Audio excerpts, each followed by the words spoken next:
Today we're going to show off a credit card key for a J250 Land Cruiser. Let's get started.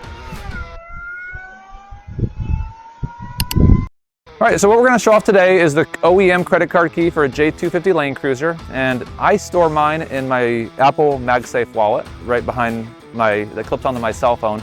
I know that this is about the thickness of 3 credit cards, and the physical height and width are the same as a credit card.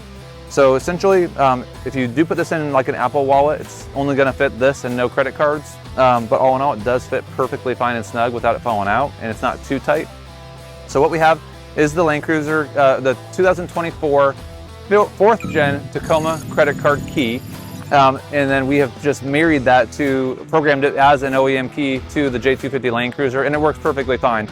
We've done this for years on the LX570 key on a 200 series Land Cruiser, but now we're doing it with a 4th gen Tacoma key because it's a new part, and then we're using it on the 250 series Land Cruiser. So the way it operates is very simple. It's the same as a normal credit card, as a normal key, but there are no buttons on it.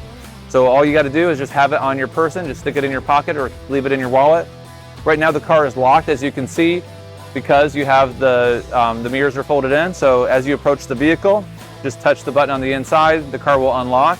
And then when you're ready to lock the car, all you got to do is just press this capacitive button on the outside of the handle, and then the vehicle will lock itself automatically. So you can't control the lock and unlock from afar because there's no buttons on it, but once you're here, you have full functionality of this, and of course it'll let you start the car as well. If you guys are interested in doing this modification yourself, you can order the key fob from parts.edmartintoyota.com, and we'll link that in the comments below.